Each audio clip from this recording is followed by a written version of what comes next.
Next topic is curvature. Next topic is curvature. अभी तक हमने जो बात की, चाहे हमने जब फर्स्ट डेरिवेटिव की बात की तो हमने कहा कि फर्स्ट डेरिवेटिव की अगर एफ डैश एक्स किसी फंक्शन के लिए वो ग्रेटर देन 0 हो किसी ओपन इंटरवल ए बी में, तब हम बोलते हैं कि फंक्शन इस इंटरवल ए बी में फंक्शन का जो ग्राफ है वो राइज करेगा, राइट। और अगर F dash x is less than 0 है किसी इंटरवल ए बी में, तो हम कहते हैं कि जो graph of the function is fall, right. ये फर्स्ट डेरिवेटिव बताता है। उसके बाद हमने बात की थी सेकंड डेरिवेटिव की, कनकेविटी एंड कन्वेक्सिटी की। कनकेविटी एंड कन्वेक्सिटी में हमने कहा था कि सेकंड डेरिवेटिव जो है, अगर सेकंड डेरिवेटिव किसी इंटरवल में वो ग्रेटर देन 0 हुआ तो function is concave up, like this.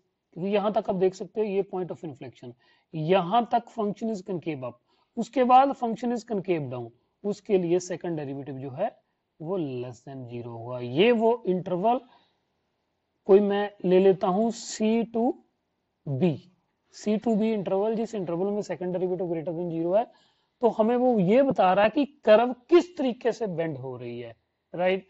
उसी तरीके से हमने जब सेकंड डेरिवेटिव लेस देन 0 था तो वो उसने बताया कि कर्व इज कनकेव डाउन। अगर ऐसा हो जहां पे कनकेविटी चेंज हो रही है उसको हम कहते थे पॉइंट ऑफ इन्फ्लेक्शन। तो ये था फर्स्ट डेरिवेटिव और सेकंड डेरिवेटिव का। इसी से मिलता जुलता टॉपिक है कर्वेचर।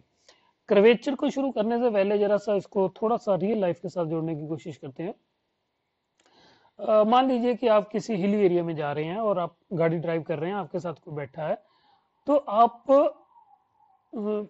एक दूसरे से बात कर सकते हैं ऐसे कि जैसे कि किसी टर्न को लेके, कि बहुत सारे टर्न आते हैं, पहाड़ी एरिया में जाओगे तो बहुत सारे टर्न आएंगे, किसी टर्न को लेके बात कर सकते हैं कि ये टर्न जो है वो ज्यादा शार्प है पिछले टर्न से, या फिर स्पेसिफिकली आप बात कर सकते हैं कि ये टर्न बहुत शार्प है, राइट।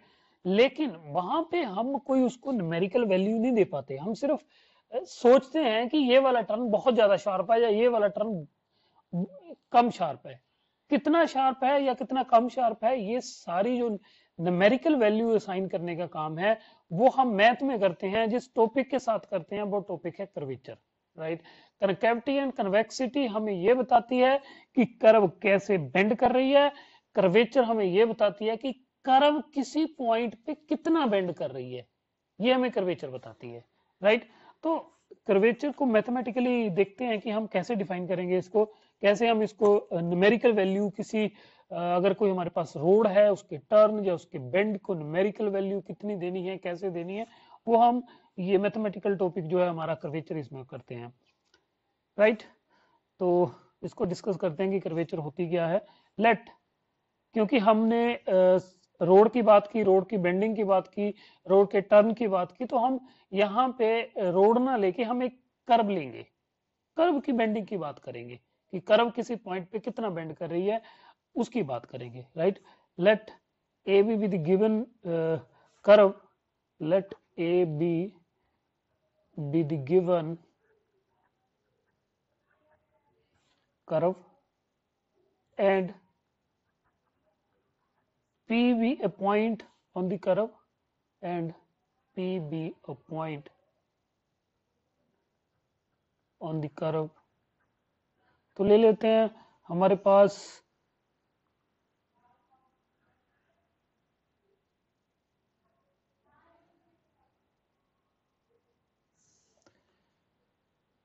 ओके, ये कोई मैं यहाँ कर्व ले लेता हूं ऐसे इस तरीके से,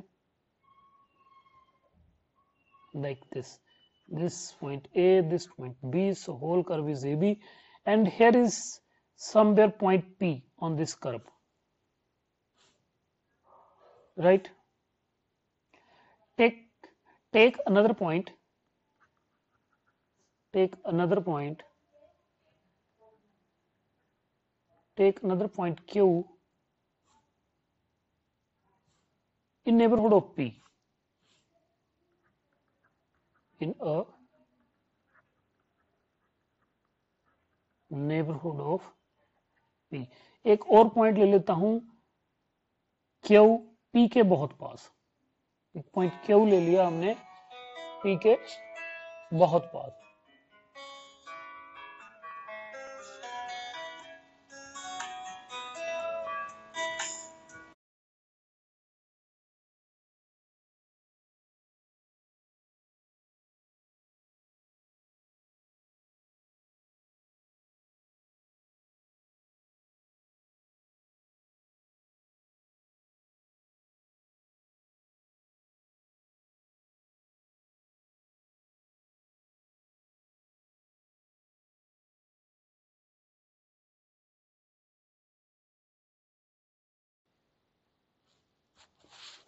okay,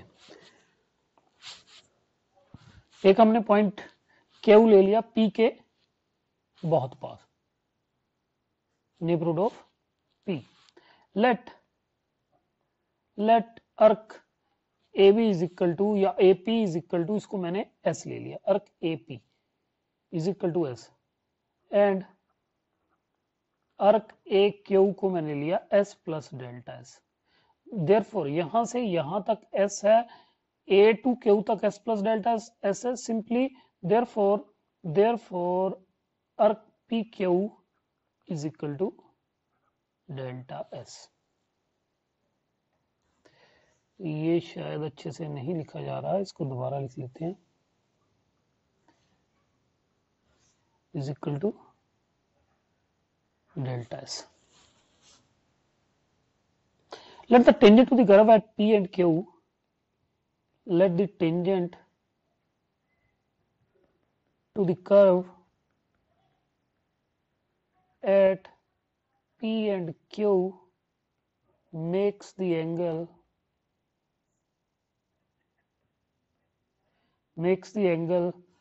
psi and psi plus delta psi respectively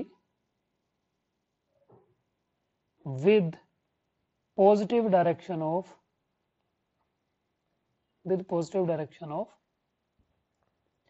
x axis। हमने क्या कहा, यहां हमने बोला कि जो P पे टेंजेंट बन रहा है,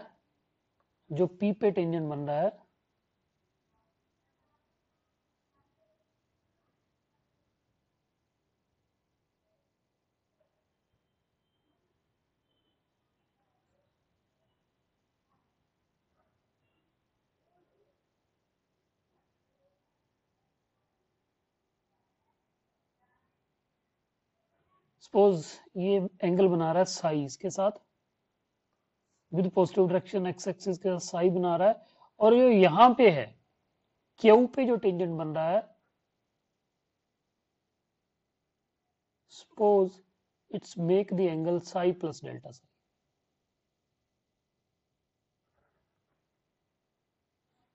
this angle psi plus delta psi, right? Suppose this point is L and this point is N and this point is M, यहाँ पे ये इंटरसेक्ट कर रही है दोनों। अब हमें पता है कि ये angle Sai plus delta Sai है, तो ये एंगल कितना होगा, this angle is 180 minus psi plus delta Sai, right? ये ट्रायंगल बन रही है तो ये वाला एंगल कितना आ जाएगा, डेल्टा साई। यही हमने लेना था, this angle is delta psi. ये एंगल या ये एंगल, बिकॉज ये these angles are vertically opposite, तो दोनों सेम होंगे, डेल्टा साई, राइट? तो हम क्या कह रहे हैं कि angle L M N is delta psi, angle L M N is delta psi. ये डेल्टा साई हमारे बड़े काम का है। डेल्टा साई क्या है वो लिखते हैं, here the symbol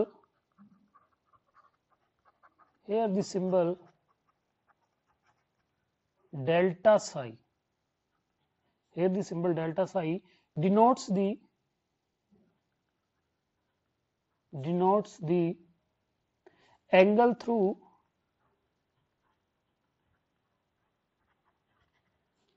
through which the tangent turns as a point,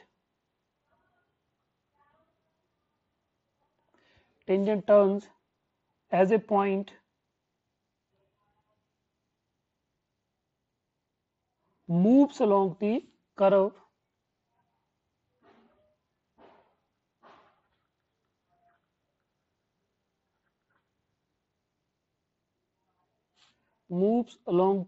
the curve from P to Q।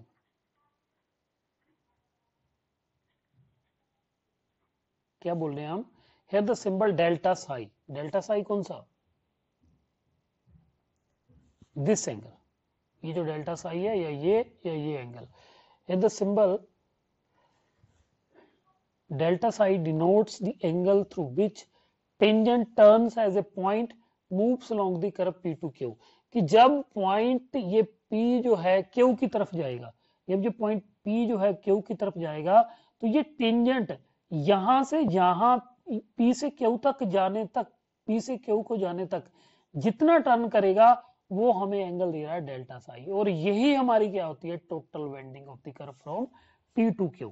तो इसी को हम कहते हैं, यहां से हम एक डेफिनेशन देते हैं कि डेल्टा साई जो है, यहां जो हमने डेल्टा साई लिखा, delta Sai in radiance, unit of measurement of angle is radians. In radians is called the total bending,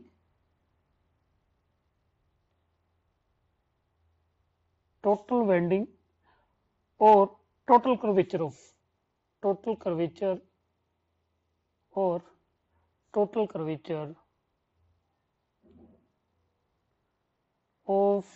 the arc PQ.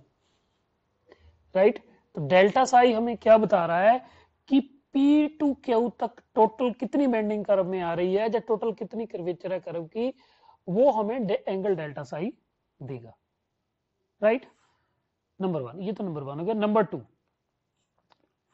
Delta psi divided by delta S is the average curve of the arc, is the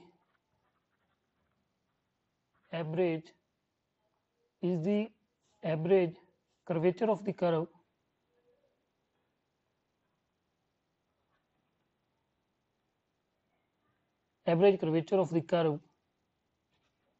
of the arc PQ, of the curve PQ. right. Average curvature, it is called average curvature. And number 3, अगर हम इसकी limit ले देंगे, limit delta S tend to 0, then delta psi divided by delta S जो है उसको हम लिखते हैं d psi divided by ds, d psi divided by ds. It is called the curvature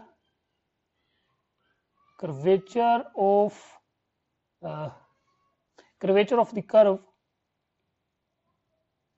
AB at point P.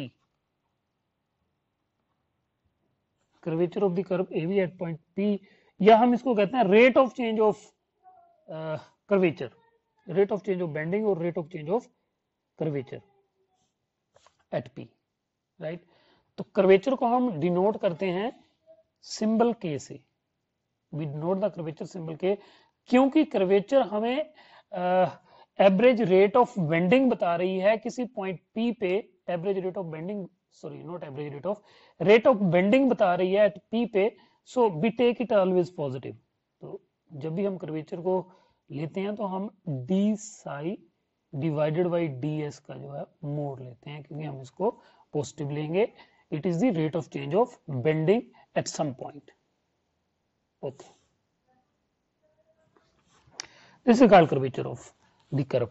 Now third thing is radius of curvature. The reciprocal of curvature is called radius of curvature.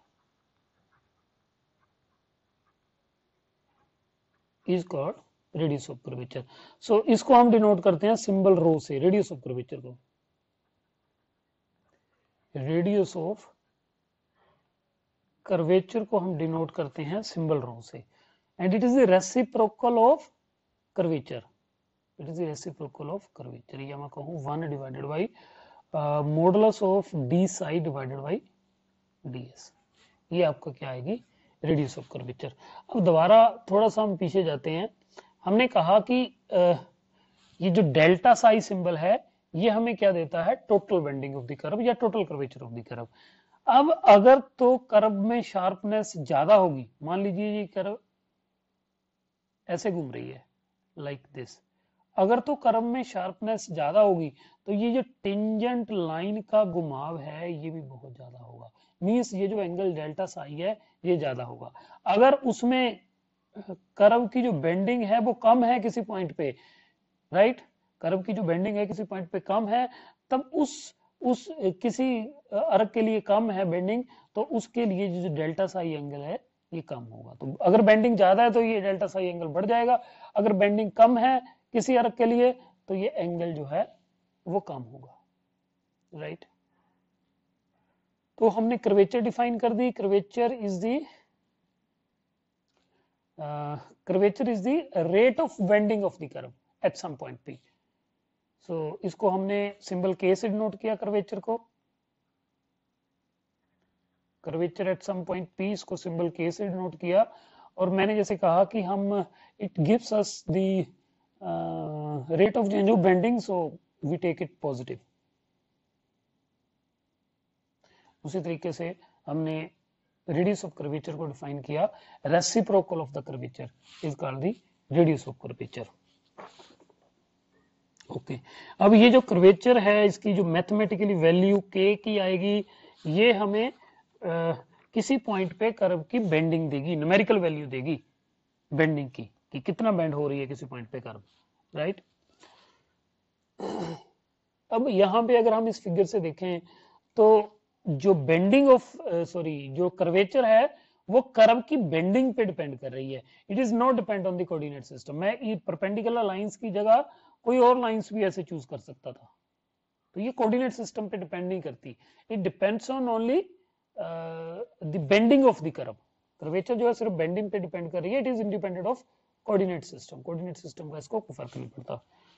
Next is curvature of circle, very important, क्योंकि जो curvature निकालते हैं वो circle का ही actually radius होता है, जो radius of curvature होता है सर्कल का रेडियस होता है, और जो कर्वेचर होती है वो उस रेडियस का रेसिप्रोकल होता है। जैसे मैंने कहा कि curvature and radius of curvature एक दूसरे के रेसिप्रोकल है, कि मैंने कहा कि k is equal to rho is equal to 1 divided by k, तो k is equal to 1 divided by rho होगा।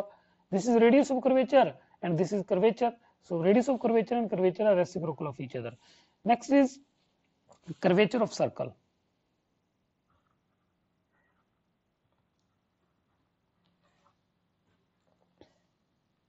Curvature of circle is very important, क्योंकि जब भी हमने किसी कर्व की कर्वेचर निकालनी है किसी पॉइंट पे, तो उस पॉइंट पे एक सर्कल बनाया करेंगे, उस सर्कल की कर्वेचर क्या आ रही है वो ही उस कर्व की, मान लीजिए कि मैंने यहाँ को, ये मेरे पास कर्व है, मैंने यहाँ उसकी कर्वेचर निकालनी है, तो मैं एक यहाँ सर्कल ड्रा करूंगा, एक सर्कल ड्रा करूंगा जिसका कुछ रेडियस हो सकता है, लेकिन इस सर्कल की इस पॉइंट पे क्या कर्वेचर आएगी वो ही इस कर्व की कर्वेचर होगी इस पॉइंट पे। मान लीजिए मैंने पी पॉइंट पे इस कर्व की कर्वेचर निकालनी है, तो मैं क्या करूंगा, सर्कल की कर्वेचर निकालूंगा। ये सर्कल कौन सा होगा इसकी बाद में बात करते हैं कि ये सर्कल कैसे बनेगा या कौन सा होगा। ओके, रेडियस ऑफ कर्वेचर क्या होगा, सिंपली इस सर्कल का रेडियस, इस सर्कल का जो रेडियस होगा वो रेडियस ऑफ कर्वेचर होगी। और हमें पता है कि कर्वेचर जो रेसिप्रोकल का होता है रेडियस का, तो 1 डिवाइडेड बाई आर के आ गई कर्वेचर ऑफ द सर्कल। तो अगर मैं कोई सर्कल जहां जिसकी मैं कर्वेचर निकालने जा रहा हूं, तो उस सर्कल का अगर रेडियस आर है तो उसकी कर्वेचर क्या आएगी, 1 डिवाइडेड बाई आर, क्योंकि वो रेसिप्रोकल होती है रेडियस ऑफ कर्वेचर का। और रेडियस ऑफ कर्वेचर जो है वो रेडियस ही होगा सर्कल का। No, curvature of a circle,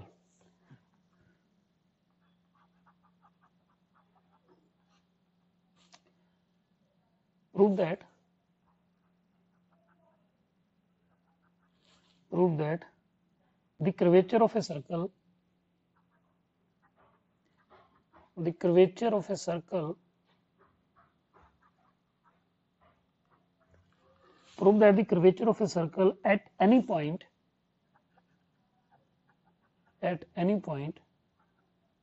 is constant.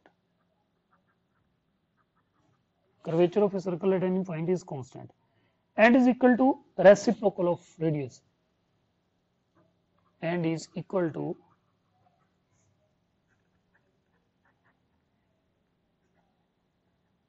reciprocal of radius. Proof कर लेते हैं इसका।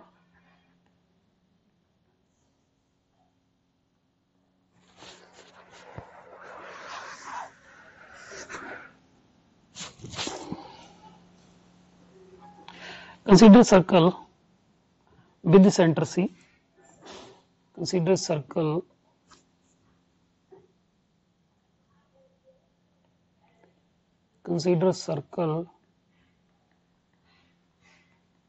with the center C and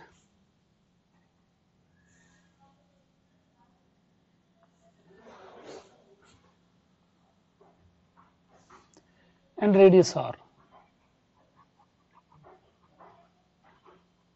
and radius R। एक मैं सर्कल कंसीडर कर रहा हूं,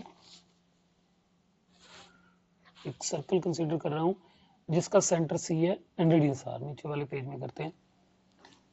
consider circle having the centre C and radius are.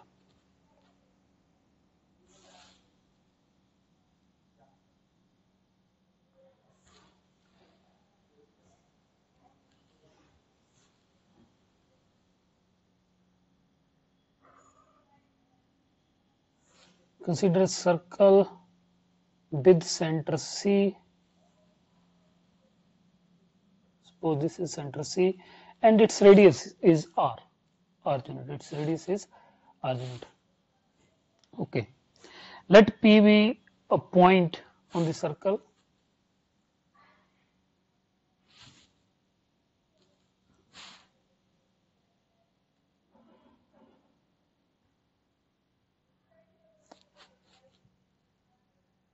एक P पॉइंट ले लेते हैं सर्कल पे, somewhere here P। Let P be a given point on a circle. Let P be the given point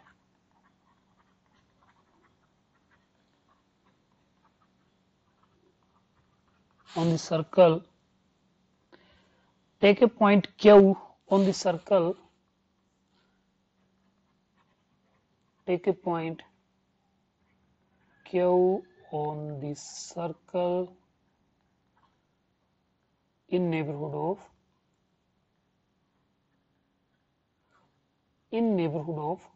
P। एक point Q ले लेते हैं इस पे, इसकी नेबरहुड में, वेरी क्लोज टू P। ओके। लेट द टेंजेंट, फिर वही बात, let the tangent at P and Q makes the angle psi and delta psi respectively, psi and psi plus delta psi respectively with positive direction of x-axis, with positive direction of x-axis। तो tangent draw कर लेते हैं। यहाँ एक tangent हमारा हमें P पे draw करना है। ओके।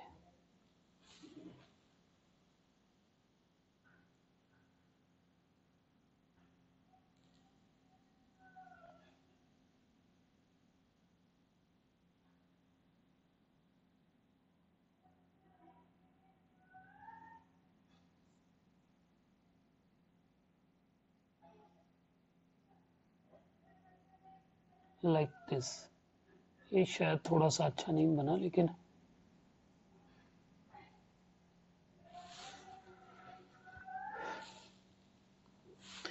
जो टेंजेंट एट P है that makes the angle,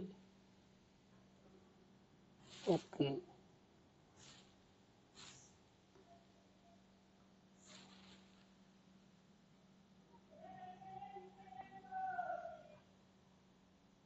something like that, right?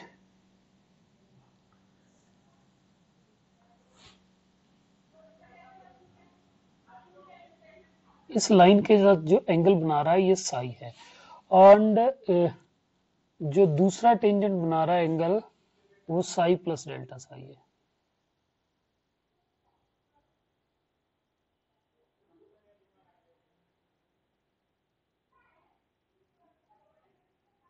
Like this, ये दूसरा है, ये बना रहा है हमारे पास psi plus delta psi. This angle is psi plus delta psi. P को भी सी से मिला देता हूं और इसको भी क्यू को भी सी से मिला देता हूं। और मुझे पता है कि अगर कोई टेंजेंट लाइन सर्कल के किसी पॉइंट पे मैं टेंजेंट लाइन ड्रा कर रहा हूं और उस पॉइंट को, जिस पॉइंट पे टेंजेंट लाइन, उस पॉइंट को मैं सेंटर से ज्वाइन करता हूं तो ये लाइन और ये लाइन आपस में परपेंडिकुलर होते हैं। उसी तरीके से इस लाइन, ये जो ये टेंजेंट लाइन क्यू पे है, क्यू को मैं सी से ज्वाइन करता हूं, then this line is perpendicular to tangent at Q, तो ये इनके साथ परपेंडिकुलर है। तो मुझे पता है कि ये एंगल साई है तो ये angle Sai plus delta Sai है, दिस एंगल डेल्टा साई। अगर ये एंगल डेल्टा साई है तो ये भी एंगल डेल्टा साई होगा, वर्टिकली अपोजिट एंगल है। अगर ये एंगल डेल्टा साई होगा तो ये भी एंगल डेल्टा साई होगा। क्यों होगा वो अभी बात करते हैं। यदि एंगल, इसको मैं नाम दे देता हूं एल, इसको नाम दे देता हूं N M. Here the angle, here the angle LMN is equal to, angle LMN is equal to delta psi. This implies angle PCQ, angle PCQ is equal to delta psi. Q, because angle between any two lines, angle between any two lines is equal to the angle between their perpendiculars.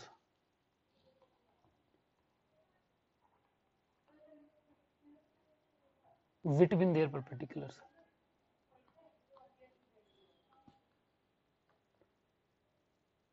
Okay, अगर ऐसा है, अगर ये angle भी delta Sai है तो इसको निकालना हमें आता है कैसे। थोड़ा सा ट्रिग्नोमेट्रिक में चल जाओ, बैकग्राउंड में चले जाओ, +1 +2 में, कि अगर मेरे पास कोई सर्कल है,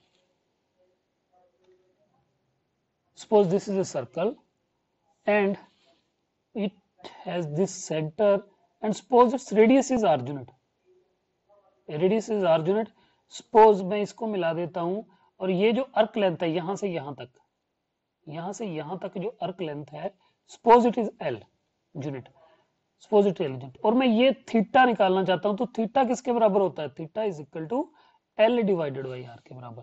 सो देयरफॉर यहां डेल्टा साई किसके बराबर आएगा, डेल्टा साई L किसके बराबर है, यहां डेल्टा एस के बराबर, delta S divided by R, यहां रेडियस ही है, this is R, right. This implies delta psi divided by delta S is equal to 1 divided by R. Limit दे देंगे, limit delta S tend to 0, limit delta S tend to 0, delta psi divided by delta S is equal to limit delta s tend to 0, 1 divided by r, because 1 divided by r is independent of delta s, so it is simply equal to 1 divided by r, because it is constant, radius constant है तो ये 1 divided by are भी constant होगा, अगर constant होगा तो उसकी limit उसी के बराबर आएगी। This implies this will become D psi divided by ds, average bending of the curve, average curvature, sorry average bending, not average bending, rate of change of curvature या rate of change of bending, which is equal to 1 divided by R, क्योंकि R हमारा हमेशा radius जो है वो positive होता है, तो इसका मोड लेने की हमें जरूरत नहीं है। देयरफॉर आपके पास ये क्या आ गया, curvature of the curve, curvature of the circle, hence यही हमने प्रूव करना कि ये कांस्टेंट है, hence curvature of the circle at any point P is constant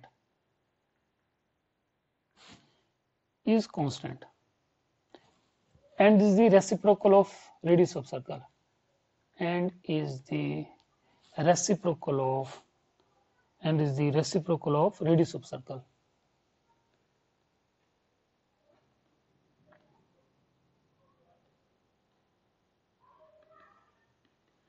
right तो अगर ये हमारे पास k है, ये यहाँ थ्योरम खत्म होगी रिजल्ट, अगर ये हमारे पास k है is equal to 1 divided by r, तो रेडियस ऑफ कर्वेचर क्या आएगा, simply r. This means that कि सर्कल का जो रेडियस ऑफ कर्वेचर है is equal to radius itself. Radius of curvature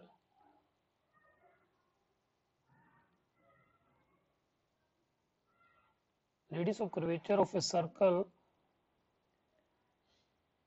with radius r is equal to radius itself, is equal to radius r कह सकते हैं सीधे कि जो सर्कल का रेडियस ऑफ कर्वेचर है वो रेडियस के बराबर होगा. That's all. आगे कुछ एक डेफिनेशंस हैं सेंटर ऑफ कर्वेचर की, सर्कल ऑफ कर्वेचर की, कोड ऑफ कर्वेचर. इनको एक ये तो मैथमेटिकली हो गया ना कि मैथमेटिकली हमने कैसे निकालना है कर्वेचर या रेडियस ऑफ कर्वेचर. अब थोड़ा सा इसको फिजिकली समझने की कोशिश करते हैं, ज्योमेट्रिकली समझने की कोशिश करते हैं. सपोज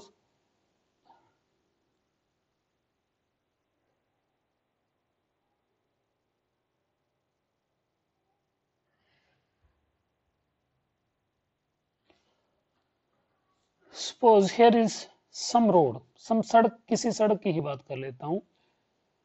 ये थोड़ा सा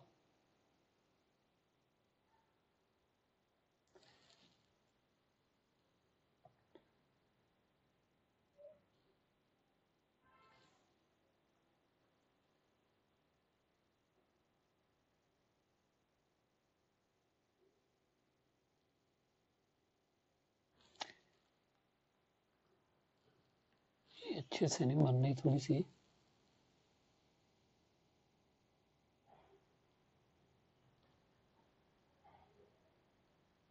ओके.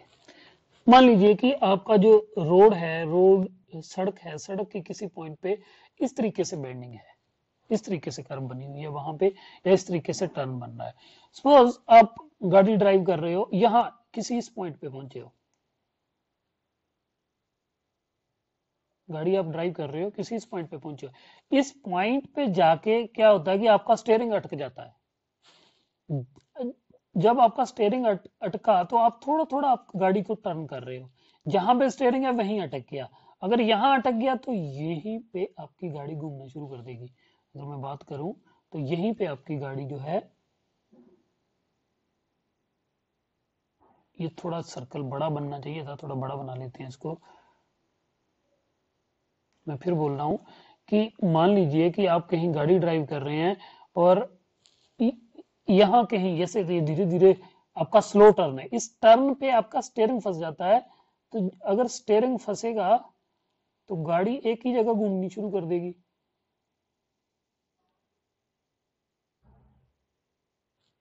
लाइकनेस गाड़ी जो है उसी जगह पे घूमना शुरू कर देगी. और मान लीजिए कि मैं इस पॉइंट पे कर्वेचर निकालना चाहता हूं, इस पॉइंट पे कर्वेचर निकालना चाहता हूं, रेडियस ऑफ कर्वेचर निकालना चाहता हूं, सेंटर ऑफ कर्वेचर निकालना चाहता हूं पी पे.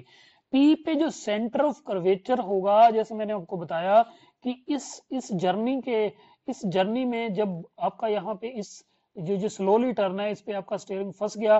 स्टीयरिंग फंसने के बाद ये जो सर्कल बनाया गाड़ी ने, इस सर्कल का जो सेंटर होगा that is called the centre of curvature.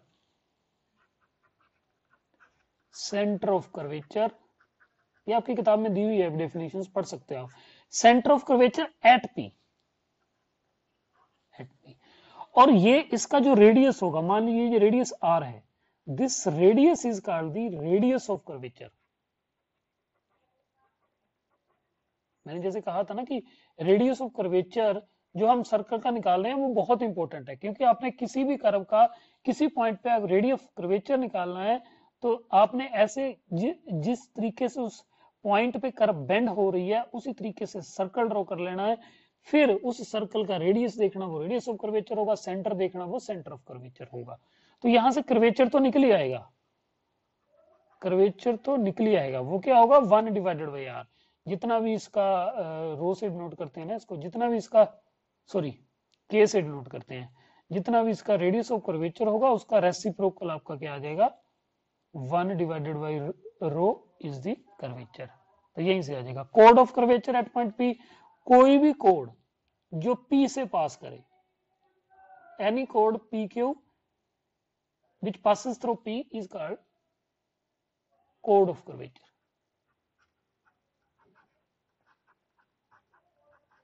तो ये कुछ डेफिनेशंस थी जो इसी एग्जांपल से क्लियर हो रही है। अब मान लीजिए कि आप यहां की बजाय यहां निकालना चाहते हैं, या इसको मैं मिटा देता हूं, या सिंपली यहां कोई और टर्न ले लेते हैं, यहां जैसे कोई और,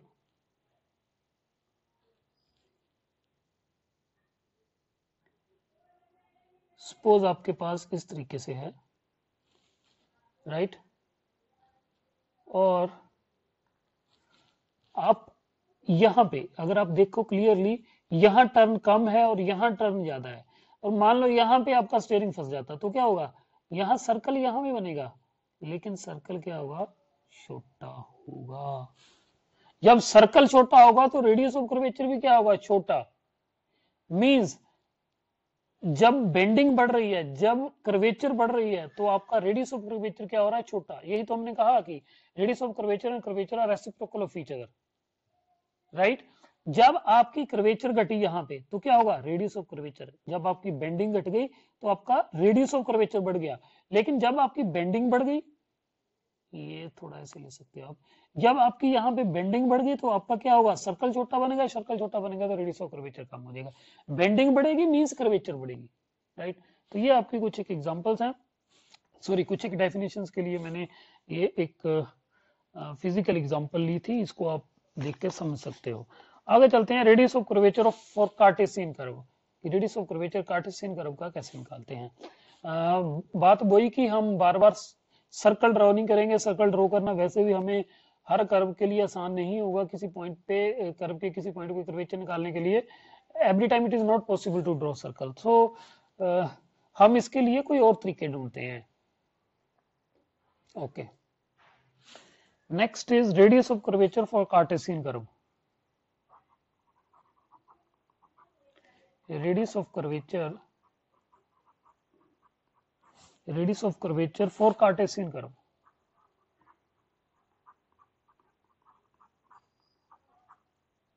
Radius of curvature for Cartesian curve. Okay.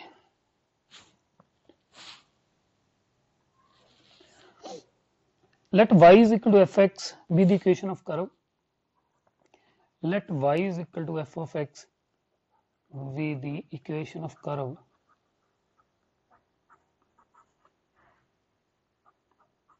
जो हमारी कर्व है उसकी equation y is equal to fx हम लेके चल रहे हैं। Let tangent to the curve,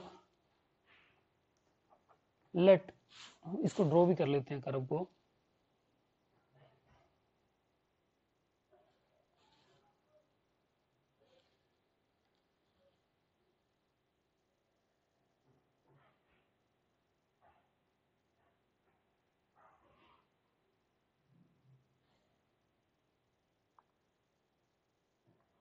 जिस कर्व की बात कर रहे हैं हम, ये वो कर्व, सपोज इस तरीके से इसको ड्रॉ कर लेते हैं कर्व को, जो y is equal to f of x curve की हम बात कर रहे हैं वो ये है। Let y is equal to fx with the equation of the curve. Let tangent to the curve at a point P, let tangent to the curve at a point px comma y, at a point px comma y tangent to the curve at point P, यहाँ पे मैंने कोई point P ले लिया, ये यहाँ पे tangent draw करने के बाद पॉजिटिव एक्स डायरेक्शन के साथ एंगल बन रहा है, उसकी बात कर रहे हैं। Tangent to the curve at a point P makes the angle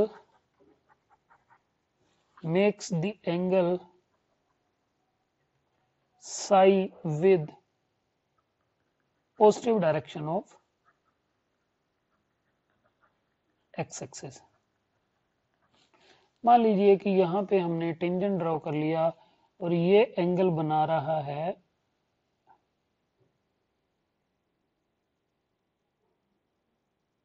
psi with positive direction of x axis।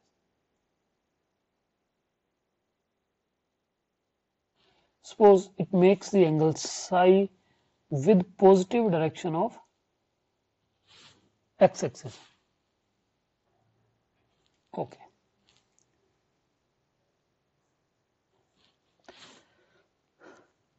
then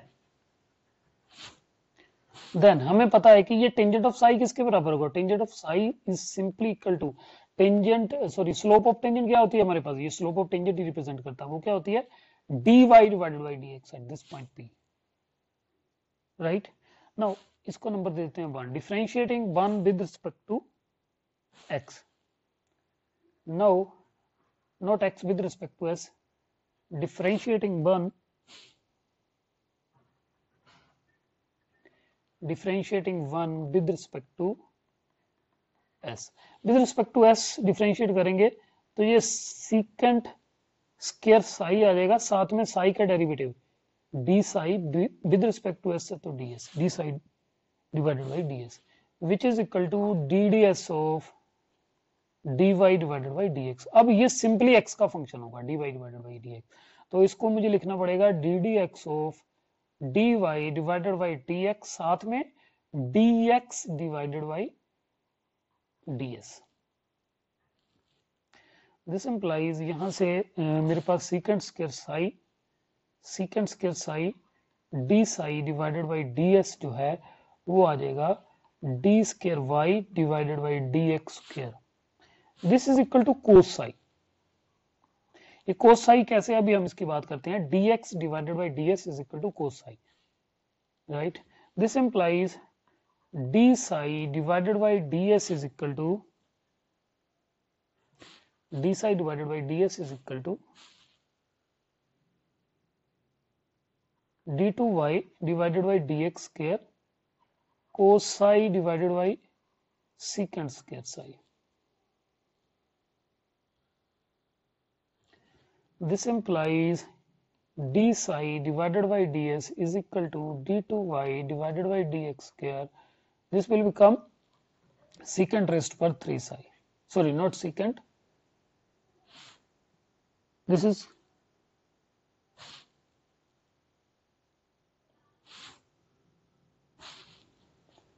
yes, secant raised to power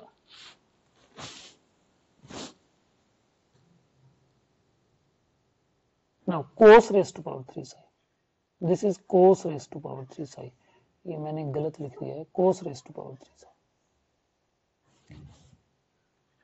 cos raised to power 3 psi. इसका रेसिप्रोकल ले लेते हैं, ठीक है, रेसिप्रोकल, तो ये ds divided by d Sai हमारे पास आ जाएगा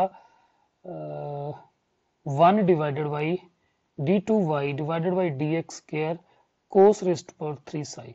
तो इसको मैं न्यूमरेटर में ले जाता हूं, तो ये secant raised to power 3 psi divided by d2y divided by dx square. This implies ds divided by d psi, ds divided by d psi is equal to secant raised to power 3। secant raised to power 3 means इसको मैं लिख सकता हूं 1 plus tangent square psi, 1 plus tangent square psi square root raise to power 3, क्योंकि secant psi किसके बराबर आएगा मेरे पास, square root of 1 plus tangent square psi उसकी power 3 divided by d2y divided by dx square. इसको लिख सकता हूं मैं 1 प्लस, अब टेंजेंट साई शुरू में हमारे पास किसके बराबर है, dy डिवाइडेड बाई dx 1 से, तो इसको लिख सकता हूँ 1 plus d y divided by d x square whole raise to power 3 whole raise to power 3 divided by d two y divided by d x square d two y divided by d x square. और यही हमारी क्या होगी, radius of curvature होगी, क्योंकि d s divided by d rho, d s divided by d psi is equal to 1 plus d y divided by d x square raise to power 3 whole divided by d two y divided by d x square. This is called radius of curvature, this is called radius of curvature. या हम इसको ऐसे भी लिख सकते हैं 1 plus d y divided by d x को अगर मैं वाई वन से लिख दूं तो ये y one square raise to power 3 whole divided by d two y divided by d x square को अगर मैं वाई टू से लिख दूं, वाई वन अगर मैं ले लूं d y divided by d x और वाई टू ले लूं d two y divided by d x square, ये अगर लेता हूं तो मेरे पास ये इक्वेशन ये आ जाती है। तो ये आपका रेडियस ऑफ कर्वेचर हो गया। जैसे मैंने पहले बोला कि जब हम एग्जांपल्स करेंगे तो हम इसका मोड ले लेंगे, क्योंकि radius of curvature is the reciprocal of curvature and curvature is the rate of change of bending and it is positive.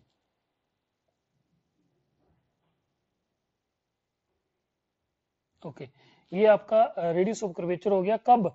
जब कर्व है आपके पास y is equal to f of x, जब कर्व आपके पास y is equal to f of x है। No, अगर मान लीजिए कि यहाँ पे x y का फंक्शन होता, तब आपके पास कर्वेचर क्या आती? तब कर्वेचर में सिर्फ आपको जो चेंज करना है वो 1 plus d x divided by d y. पहले y का derivative with respect to x था इस केस में, अब x का derivative with respect to y होगा square raise to power 3 whole divided by d two x divided by d y square, right. Simply इसको आप लिख सकते हैं 1 plus x one square raise to power 3 divided by x2। तो ये x1 आ जाएगा आपका और ये x2 आ जाएगा। तो अगर आपकी कर्व इस फॉर्म में भी हो x is equal to f y की फॉर्म में, तब भी आप उसका रेडियस ऑफ कर्वेचर निकाल सकते हो, राइट। तो ये आपका रेडियस ऑफ कर्वेचर था। एक मैंने बात कही थी कि ये dx divided by ds, dx divided by ds ये कैसे आया? ये बिल्कुल वैसे ही आया जैसे dy डिवाइडेड बाई dx यहाँ पे बनता है। dy डिवाइडेड बाई dx कैसे बनता है? हम यहाँ पे पॉइंट कोई q लेते हैं, इसको यहाँ पे पॉइंट को q लेते हैं और दिस डिस्टेंस यहाँ से यहाँ तक की डिस्टेंस को हमने डेल्टा एक्स लिया था, अगर आपको याद हो। Delta x is equal to dx, ये डेल्टा एक्स और dx यहाँ दोनों बराबर ही था। और जो यहाँ से यहाँ तक की डिस्टेंस लेते थे हम, यहाँ से यहाँ तक की, इसको हम लेते थे डेल्टा वाई से। और ये वाली जो डिस्टेंस सिर्फ यहाँ तक, इसको लेते थे डी वाई। तो जब आपका ये पॉइंट क्यू पी की तरफ जाता था तो ये जो डिस्टेंस डेल्टा वाई है ये डी वाई की तरफ जाती थी, राइट। उसी तरीके से यहाँ ये जो डिस्टेंस, अब ये जो अर्क लेंथ है इसको आप किससे डिनोट कर रहे हैं? डेल्टा एस से। तो अगर मैं इसको देखूं, ये एंगल अगर साई है तो ये भी एंगल साई होगा, because this line is parallel to this. अगर ये एंगल साई है, ये डिस्टेंस dx है, और जब मेरा ये क्यू पॉइंट P की तरफ जा रहा है तो डेल्टा एस को मैं अगर इस तरीके से देखूं कि ये ds की तरफ जा रहा है, या ds को मैं dy के बराबर ही ले लूं, तो मेरे पास यहाँ बनेगा क्या? ये जो लेंथ है ना dy नहीं आएगा, ds आएगा। ये वाली जो लेंथ है इसको अगर मैं ds ले लूं, यहाँ से यहाँ तक ds ले लूं, तो सिंपली मेरे पास dx डिवाइडेड बाई ds जो है वो कोस ऑफ साई आ जाएगा। ये आपके अंडरस्टैंडिंग के लिए है, राइट, कि dx डिवाइडेड बाई ds जो है वो कोस साई के बराबर क्यों है। तो ये आप यहां से ऐसे देख सकते हो। तो अभी के लिए बस इतना ही। Thank you.